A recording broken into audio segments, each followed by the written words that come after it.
ஆணியை சோப்பில் குத்தி பாருங்கள். ஏன்னு தெரிஞ்சுக்க இந்த வீடியோவை ஃபுல்லாக பாருங்கள். இன்னைக்கு பார்க்க போகிறது உங்களோட டெய்லி லைஃப்க்கு தேவையான ரொம்ப பயனுள்ள கிச்சன் டிப்ஸ் அண்ட் ட்ரிக்ஸ் தான் பார்க்க போகிறோம். Hello friends, welcome back to Nalini Mani cooking. இந்த வீடியோ ஃபுல்லாக பாருங்கள். பார்த்துட்டு பிடிச்சிருந்தா நம்ம சேனலை சப்ஸ்கிரைப் பண்ணிக்கோங்க. பக்கத்தில் இருக்கிற பெல்லைக்கானையும் கிளிக் பண்ணிக்கோங்க. இப்போ நம்ம வீடியோக்குள்ளே போகலாம். முதல் டிப்பு, வெண்டைக்காயை நம்ம வதக்கும் போது அதிலிருந்து கொலகொலப்பு தன்மை, அந்த வளவளப்பு தன்மை அதிகமாக இருக்கும். அப்படி வளவளப்பு தன்மை, கொழகொழப்பு தன்மை இல்லாமல் வெண்டைக்காய் வதக்க ஒரு டிப் பார்க்கலாம். வெண்டைக்காயை கட் பண்ணி எடுத்ததுக்கப்புறம் அதில் கொஞ்சமாக எலுமிச்சை பழச்சாறு விட்டுக்கோங்க. இந்த சாறு விட்டுட்டு நல்லா மிக்ஸ் பண்ணிவிடுங்க. இல்லைனா நல்லா குலுக்கி எடுத்துகிட்டு இப்போ இதை நீங்கள் எண்ணெயில் போட்டு லேசாக மிக்ஸ் பண்ணிங்கனாலே போதுங்க. ரொம்ப குயிக்காக வதங்கும், நல்லா மொறுமொறுன்னு வதங்கும். அது மட்டும் இல்லை, அதில் கொஞ்சம் கூட அந்த வளவளப்பு பிசுபிசுப்பு தன்மை இருக்காது. நீங்களே பாருங்கள் எந்த அளவு நல்லா வெந்திருக்கு, நல்லா ஃப்ரை ஆகி இருக்குன்னு. இந்த வீடியோ ட்ரை பண்ணி பாருங்கள். பிடிச்சிருந்தா வீடியோக்கு ஒரு லைக் கொடுங்க. அடுத்தது நம்ம வெண்டைக்காயை கட் பண்ணதுக்கப்புறம் அதோட அந்த தலைப்பகுதி, வால் பகுதியை குப்பையில் போடுவோம். அந்த மாதிரியெல்லாம் செய்யாதீங்க. அதே போல் முத்தின வெண்டைக்காயும் நம்ம வேஸ்ட் பண்ணக்கூடாது. இந்த மாதிரி ஒரு பாத்திரத்தில் தண்ணி எடுத்துக்கோங்க. வெண்டைக்காயோட அந்த குப்பையில் போடுறதுக்கு எடுத்து வச்சுருக்க எல்லாத்தையும் இப்போ இந்த தண்ணியில் போட போகிறேன். நான் ஒரு 2 டம்ளர் அளவுக்கு குடிக்கிற தண்ணி சேர்த்துருக்கேன்.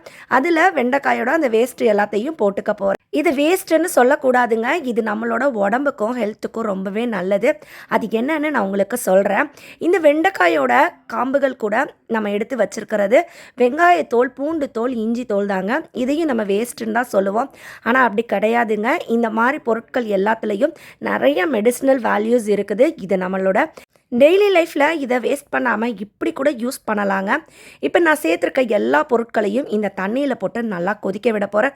அடுப்பை ஆன் பண்ணிவிட்டேன். இது கூட ஒரு ஸ்பூன் அளவுக்கு தேயிலை பொடி சேர்த்துருக்கேன். இதெல்லாம் சேர்த்துட்டு நல்லா இதை கலந்து கொடுங்க. நம்ம ஊற்றிருக்க இந்த 2 டம்ளர் தண்ணி 1 டம்ளர் தண்ணியாக வற்றி வரும். அது வரைக்கும் இது நல்லா கொதிக்கட்டும். இப்போ பார்த்தாலே தெரியும் இந்த தண்ணியோட கலர் மாறிடுச்சு. தண்ணியும் நல்லா வற்றி வந்துருச்சு. இந்த ஸ்டேஜில் அடுப்பு ஆஃப் பண்ணிக்கிடலாம். அடுப்பு ஆஃப் பண்ணிவிட்டு இதை உடனே யூஸ் பண்ணக்கூடாது. ஒரு தட்டு போட்டு மூடி வச்சுடுங்க. ஒரு 2 மணி நேரம் நல்லா ரெஸ்ட்டில் விட்டுருங்க. அப்போ தான் நம்ம போட்டிருக்க அந்த பொருட்களோட சாரியெல்லாம் அந்த தண்ணியில் இறங்கும். இந்த தண்ணியை இந்த மாதிரி வடிகட்டி எடுத்துக்கோங்க. அவ்வளோதாங்க, நேச்சுரலான ஒரு ஹேர் டோனர் ரெடி. இது நம்மளோட ஹேர் க்ரோத்துக்கு, முடி கொட்டுறதை ஸ்டாப் பண்ணுறதுக்கு, நம்ம தலையில் வெள்ளை முடி வருவதை தாமதப்படுத்துவதற்குன்னு பலவிதமான நன்மைகள் இந்த தண்ணியில் இருக்குது. இந்த தண்ணியை நீங்கள் எப்போல்லாம் குளிக்க போகிறீங்களோ அதுக்கு முன்னாடி இந்த தண்ணியை உங்கள் தலையில் அப்ளை பண்ணிக்கோங்க. உங்கள் முடியோட வேர்க்கால்கள்லேருந்து முடியோட அடி நுனி வரைக்கும் நீங்கள் இதை அப்ளை பண்ணணும். நல்லா அப்ளை பண்ணிவிட்டு ஒரு 20லேருந்து 25 நிமிஷம் ஊற விட்டுட்டு அதுக்கப்புறம் நீங்கள் ஷாம்பு யூஸ் பண்ணி வாஷ் பண்ணி பாருங்கள். உங்களுக்கே நல்ல ஒரு சேஞ்ச் தெரியும். ஒரே மாதத்துலேயே உங்கள் முடியில் பலவிதமான க்ரோத் இருக்குங்க. அந்தளவு இது ரொம்ப பவர்ஃபுல்லான லிக்விடு. கண்டிப்பாக அதை ட்ரை பண்ணி பாருங்கள். நம்ம வீட்டில் ஹேங்கரில் பொதுவாக புடவை தொங்க விடும்போது அந்த புடவை சில நேரம் கலண்டு விழுந்துக்கிட்டே இருக்கும். இதை தவிர்க்கிறதுக்கு புடவையை நல்லா நீளமாக போட்டுட்டு புடவையோட முக்கால் பாகத்தில் ஹேங்கரை இந்த மாதிரி நான் வீடியோவில் காமிச்சிருக்க மாதிரி நுழைச்சிக்கோங்க.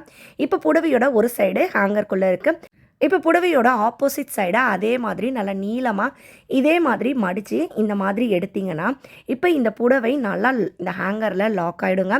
நான் வீடியோவில் சொன்ன மாதிரி செஞ்சு பாருங்கள். இது போல் நீங்கள் ஹேங்கரில் மாட்டும் போது புடவை அவ்வளோ சீக்கிரம் கீழே விழுகாதுங்க. இது பார்க்குறதுக்கு ரொம்பவே அழகாக இருக்கும்.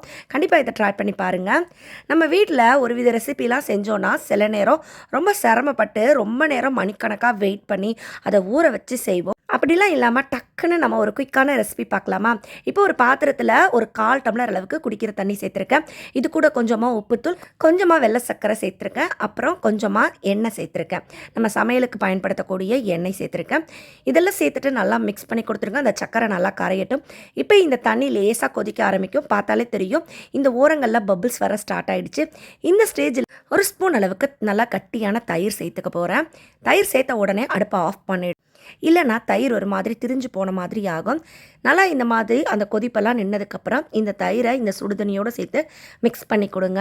இப்போ இந்த தயிர் கலந்த இந்த தண்ணியில் ரெடி பண்ணி வச்சுருக்கிற மைதா மாவை நான் சேர்க்க போகிறேன். இந்த ரெசிபிக்கு மைதா மாவில் தான் செய்வாங்க. உங்களுக்கு விருப்பம்னா நீங்கள் கோதுமை மாவு கூட பயன்படுத்திக்கலாம். மைதா மாவு சேர்த்துட்டு நல்லா இந்த தண்ணியோடு சேர்த்து கலந்து கொடுத்துருங்க. இந்த சூடான தண்ணியில் இந்த மாவு மிக்ஸ் ஆகும்போதே நல்லா பாதி அளவுக்கு இது வெந்து வந்திருக்கும். இது நல்லா இந்த மாதிரி மிக்ஸ் பண்ணிவிட்டு ஒரு தட்டு போட்டு ஒரு 5 நிமிஷம் போல் மூடி வச்சுருங்க. நல்லா மூடி வச்சதுக்கப்புறம் இதை எடுத்து பாருங்கள். மாவு நல்லா அந்த ஆவியிலேயே வெந்திருக்கும். இப்போ உங்கள் கைகளால் இந்த மாவை லேசாக மிக்ஸ் பண்ணி இந்த மாதிரி பிசைஞ்சு எடுத்துக்கோங்க. நம்ம சப்பாத்தி பூரிக்கெல்லாம் எப்படி ஒன்று திரட்டி எடுப்போமோ அது மாதிரி இந்த மாவை நல்லா திரட்டி எடுத்துக்கோங்க. இப்போ உங்களுக்கு ஒரு கேள்வி இருக்கும், மைதா மாவை எதுக்கு தயிர் கலந்த தண்ணியில் போட்டோன்னு. சாதாரணமாக மைதா மாவை நீங்கள் தண்ணியில் போட்டு பிசைஞ்சிங்கன்னா அது ரொம்ப நேரம் ஊறணும் வைக்கணுங்க. அப்போ தான் அந்த மைதா மாவு நல்லா சாஃப்டாக வரும். அப்படி இல்லாமல் இந்த மாதிரி நீங்கள் செஞ்சு பாருங்கள், மைதா மாவு டக்குன்னு நமக்கு நல்லா சாஃப்டாக வரும். இப்போ நம்ம ஊற வச்ச மாவை இந்த மாதிரி சப்பாத்தி கட்டை வச்சு லேசாக தேய்ச்சி கொடுத்து இந்த மாதிரி உருட்டி எடுத்துருக்கோம். இது எதுக்காகன்னு கேட்கலாம். இது நீங்கள் 2 விஷயத்துக்கு பயன்படுத்தலாம். ஒன்று, நம்ம எல்லாருக்குமே ரொம்ப பிடிச்ச பரோட்டா செய்கிறதுக்கு இதை பயன்படுத்தலாம். 2வது விஷயம், நம்மள நிறைய பேருக்கு ஈவினிங்கில் ஸ்நாக்ஸ்னால் சமோசா ரொம்ப பிடிக்கும். அப்படிப்பட்ட சமோசா செய்கிறதுக்கும் இந்த மைதா மாவை நம்ம யூஸ் பண்ணுவோம். இந்த மைதா மாவுலேருந்து நம்ம ஷீட் ப்ரிப்பேர் பண்ணி அதை நம்ம பொரித்து எடுக்கிறதுங்கிறது ரொம்பவே பெரிய வேலைங்க. அதுக்கு பதிலாக இந்த மாதிரி மைதா மாவை நீங்கள் தயிர் கலந்த தண்ணியில் பிசைஞ்சு எடுக்கும்போது உடனே இந்த மாவை நீங்கள் இது போல் சமோசாவோ இல்லை பரோட்டாவோ செய்கிறதுக்கு பயன்படுத்தலாம். 4 மணி நேரம் 5 மணி நேரம் வெயிட் பண்ண வேண்டாம். இந்த மாதிரி அந்த மாவு நல்லா சாஃப்டாக நமக்கு நல்லா விரிஞ்சு கொடுக்குங்க. அது மட்டும் இல்லை, சூடான தண்ணியில் மாவு போட்டிருக்கிறதுனால இந்த மாவு பாதி அளவு வெந்து தான் இருக்கும். இப்படிப்பட்ட மாவை நம்ம சாப்பிடும்போது நமக்கு டைஜஷன் ப்ராப்ளம் எல்லாம் இருக்காதுங்க. அதனால் இந்த மாவை நீங்கள் வெறும் பச்சை தண்ணியில் மிக்ஸ் பண்ணுறதை விட இந்த மாதிரி ரெடி பண்ணி மிக்ஸ் பண்ணி பாருங்கள். இப்போ நம்ம சமோசா ஷீட் செய்யாமலேயே டேரெக்டாக சப்பாத்தி மாவு போல் தேய்ச்சிட்டு அதிலிருந்து சமோசா செஞ்சுருக்கோம். இது எப்படின்னு ஏற்கனவே நான் ஒரு வீடியோ போட்டிருக்கேன். அதோட லிங்க் நான் உங்களுக்கு டிஸ்கிரிப்ஷனில் கொடுக்குறேன். அதையும் நீங்கள் டைம் இருந்தால் செக் பண்ணி பாருங்கள். இந்த மாதிரி கூட நீங்கள் சமோசா பரோட்டாலாம் செய்யலாங்க. ரொம்ப வித்தியாசமான ரெசிபி. அது மட்டும் இல்லை, ரொம்ப குயிக்கான ரெசிபியாகவும் இது இருக்கும். கண்டிப்பாக தெரிஞ்சு வச்சுக்கோங்க. ட்ரை பண்ணியும் பாருங்கள். அடுத்த டிப்பு, நம்ம வீட்டில் மளிகை பொருட்கள், மசாலா பொருட்கள், பருப்பெல்லாம் இது போல் டப்பாவில் கொட்டி வைப்போம். அப்படி கொட்டி வைக்கும்போது ஒரு 2 மாதம் 3 மாதம் கழித்து வண்டு புழு பூச்சி வந்துடும். அப்படி அதில் வண்டு புழு பூச்சின்னு வராமல் இருக்க நம்ம வீட்டில் வரமிளகா வச்சுருப்போம். அந்த மிளகாயில் இருக்க அதோட காம்பு விதைகளை இந்த மாதிரி அந்த டப்பாவில் போட்டுட்டு அதுக்கு மேலே நீங்கள் கொட்ட வேண்டிய பருப்பு, மசாலா பொருட்கள் எதுவாக இருந்தாலும் கொட்டி வைங்க. அதில் வண்டு புழு பூச்சின்னு 1 வருஷம் ஆனாலும் ஒன்று கூட வராது. இதனால் இந்த பொருட்கள் வேஸ்ட் ஆகாது. அடுத்தது, நம்ம வீட்டில் இந்த மாதிரி நிறைய ஆணி வச்சுருப்போம். இந்த ஆணியை நம்ம அப்படியே டப்பாவில் போட்டு வைக்கும்போது நாளாக நாளாக இதில் துரு ஏறிடுங்க. அப்படி துரு ஏறாமல் இருக்கணும் அப்படின்னா நம்ம வீட்டில் இருக்கிற இந்த மாதிரி இருக்கிற குளிக்கிற சோப்பு எடுத்துக்கோங்க. இந்த குளிக்கிற சோப்பை இந்த ஆணியோட எல்லா சைட்லேயும் இது போல் பூசி விட்டுருங்க. இந்த மாதிரி ஆணியில் சோப்பு பூசிட்டு நீங்கள் பயன்படுத்தும் போது வருஷ கணக்கில் இதில் துரு ஏறவே ஏறாது. என்னடா இவ சோப்பில் ஆணியை குத்தி பாருங்கன்னு சொன்னால் அப்படின்னு யோசிப்பீங்க. ஆமாங்க, சோப்பில் ஆணியும் குத்தணும். அது எதுக்குன்னு இப்போ நம்ம அடுத்து பார்க்கலாம். இந்த மாதிரி நம்ம வீட்டில் குளிக்கிற சோப்பு, பாத்திரம் தேய்க்கிற சோப்பு, இல்லைன்னா துணி துவைக்கிற சோப்பு எதுவாக இருந்தாலும் அதை எடுத்து வச்சுக்கோங்க. அதில் ஒரே ஒரு ஆணி யூஸ் பண்ணி சின்னதாக ஓட்டை போட போகிறோம். நம்ம ஊக்கெல்லாம் யூஸ் பண்ணி இதில் ஓட்டை போடுறது கொஞ்சம் கஷ்டம். அதனால் நம்ம ஆணி யூஸ் பண்ணி இது போல் ஒரு ஓட்டை போட்டுக்கோங்க. அந்த சோப்போட ஓர பகுதியில் போடுங்க, ரொம்ப தள்ளி போட்டுறாதீங்க. இந்த மாதிரி ஓட்டை போட்ட இந்த சோப்பை நம்ம எதுக்காக பயன்படுத்த போகிறோம், இது நமக்கு எப்படி காசை மிச்சம் பண்ணி தரும்னு பார்க்க போகிறோம். ரொம்ப சிம்பிளான விஷயங்க. இப்போ நான் எடுத்து வச்சிருக்கிறது நம்ம பயன்படுத்துகிற குளிக்கிற சோப்பு, அதாவது கரைஞ்சி போயின நிலையில் இருக்கிற குளிக்கிற சோப்பு.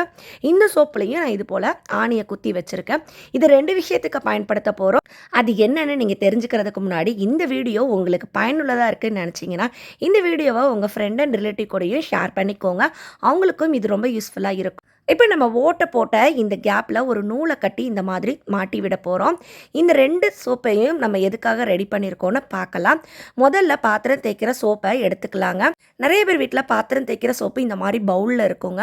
இந்த சோப்பு நிறைய இது கரைஞ்சி அப்படியே அந்த கிண்ணத்தோடு ஒட்டி அப்படியே அது காஞ்சி போய் அந்த கிண்ணத்தோடையே அது செட்டில் ஆயிரும். இதுக்கு மேலே நம்ம புதுசாக வாங்குகிற சோப்பை போட்டு அப்படியே நம்ம பாத்திரம் தேய்ப்போம். இதனால அந்த சோப்பு வேஸ்ட்டாக நிறைய இது அந்த பவுலில் ஒட்டிக்கிட்டே இருக்குங்க. இந்த மாதிரி இல்லாமல் இது போல் நீங்கள் ஆணியில் ஒரு ஓட்டை போட்டு நூலை மாட்டிட்டு அந்த சோப்பை இது போல் பைப்பில் நீங்கள் தொங்க விட்டிங்கன்னா இதை நீங்கள் பவுலில் போடணுங்கிற அவசியமே கிடையாது. எப்போல்லாம் பாத்திரம் தேய்க்கிறீங்களோ அப்போல்லாம் இதிலேருந்து கொஞ்சமாக தொட்டுட்டு நீங்கள் பாத்திரம் தேய்ச்சிக்கலாம். இந்த மாதிரி செய்யும்போது சோப்பு கொஞ்சம் கூட வேஸ்ட் ஆகாது. இது போல் பவுலில் போடுறதுக்கு பதிலாக நீங்கள் இந்த மாதிரி நூல் கட்டி தொங்க விட்டு பாருங்கள். நீங்கள் பாத்திரம்லாம் தேய்ச்சதுக்கப்புறம், அதாவது பாத்திரத்தை வாஷ் பண்ணுறதுக்கு முன்னாடி அந்த சோப்பை பைப்லேருந்து நீங்கள் கலட்டி எடுத்துடலாம். எடுத்துகிட்டு ஓரமாக ஒரு ஆணியில் கூட தொங்க விட்டுக்கலாங்க. இதனால் 10 நாளில் காலியாகிற சோப்பு உங்களுக்கு 20-25 நாள் ஆனாலும் காலியாகாது. அடுத்தது இந்த மாதிரி குளிக்கிற சோப்பை இது போல் நம்ம வீட்டில் இருக்க வாஷ் பேஷன் பைப்பில் தொங்க விட்டுக்கலாம். சில பேர் சோப்பை அப்படியே கை கழுவிட்டு அந்த சிங்க்லேயே வச்சுருவோம். இதனால் பாதி சோப்பு சிங்க்லேயும் இல்லை சோப்பு டப்பாலையும் வேஸ்ட் ஆகும். அதுக்கு பதிலாக இந்த மாதிரி கூட நீங்கள் பைப்பில் மாட்டி விட்டு பயன்படுத்தலாம். இன்றைக்கி நான் சொன்ன இந்த ஐடியாக்கள் எல்லாமே ட்ரை பண்ணி பாருங்கள். ட்ரை பண்ணி பார்த்துட்டு உங்களுக்கு பிடிச்சிருந்தனா வீடியோக்கு ஒரு லைக் கொடுங்க. நிறைய பேர் கூட ஷேர் பண்ணுங்கள். நம்ம சேனலையும் சப்ஸ்கிரைப் பண்ணிக்கோங்க. நான் மறுபடியும் உங்களை அடுத்து ஒரு சூப்பரான வீடியோவில் சந்திக்கிறேன். அது வரைக்கும் பாய் ஃப்ரெண்ட்ஸ். தேங்க்ஸ் ஃபார் வாட்சிங்.